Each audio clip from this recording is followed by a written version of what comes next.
Last Monday, the Commission has put on the table a communication on free movement with a 5-point action plan.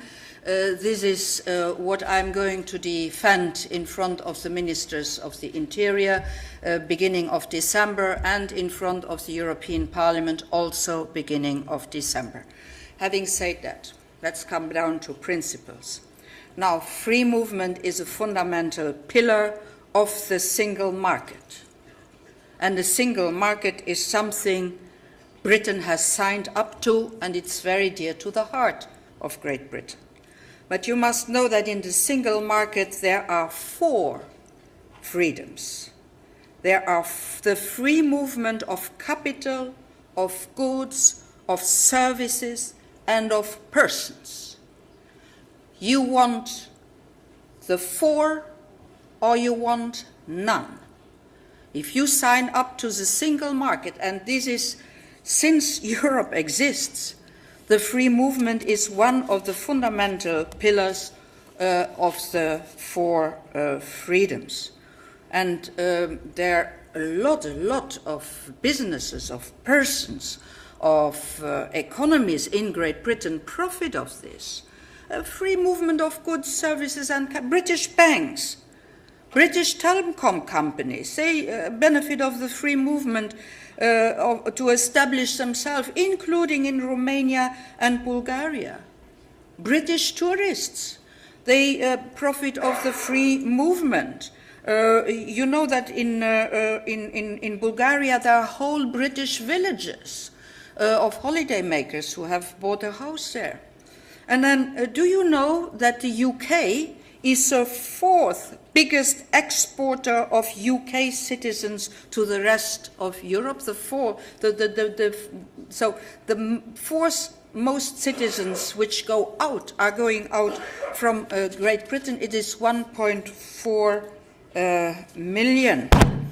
So free movement is not negotiable as long as you are a member of the Union, as long as you are a member of the single market.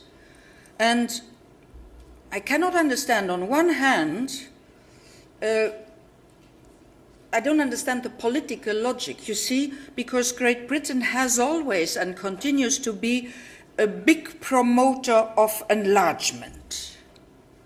More member states to join, more member states to join. Britain is always at the forefront to ask for enlargement, and then enlargement happens, and, well, they are not happy anymore. So, but enlargement can be stopped, you know, because it is a unanimity decision. And simply if Great Britain says no to a future enlargement, there will be no future enlargement. So let's see when the next enlargement wave will come, when the next enlargement discussions will come, what will be the position of the UK. So that is one thing.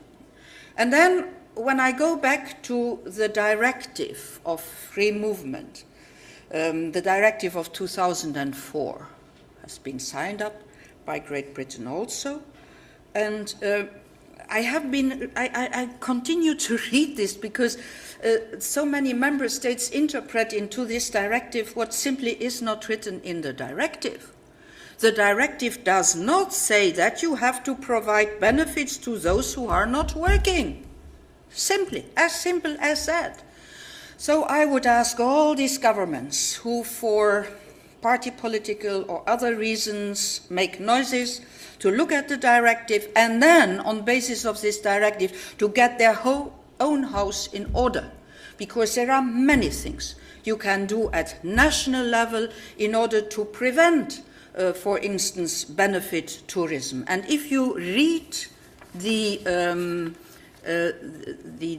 communication and the 5-point action plan of the Commission of Monday, you will see also very well, and we have done it in a very graphic way, so that you can see where the benefits are going, to what kind of population the benefits are going. And then you will understand that nearly nothing of the benefits as compared to the rest goes to European citizens. The bulk in all member states, the bulk goes to national citizens, and in some member states who have a specific way of proceeding, Great Britain is one of those, rather important part of this bulk goes to third country nationals. Have a look at that, and then I would really applaud if on all these questions we could come down to earth again.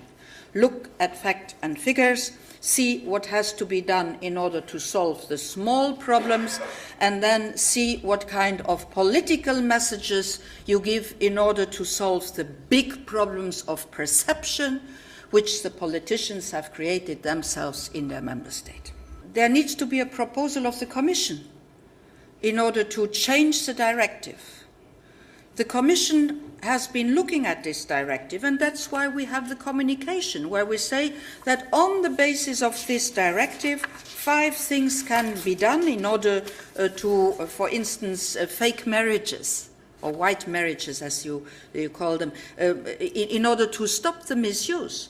And most of the things can be done by member states. So I see no reason at all, and the unanimity of the college agrees with me on this. I see no use at all to open a directive. The directive is good. The directive has inside the rights and the obligations. Because this directive is not only about the rights of the European citizens, there are a lot of obligations which are inscribed in this, and, the member states should look at those obligations which the free movement brings with those citizens which want to exercise their right to free movement, and adapt their national laws in such a way that the abuse, and I am absolutely against abuse, but that the abuse should be minimized to really made nil. And that can be done on the basis of the directive in the member states.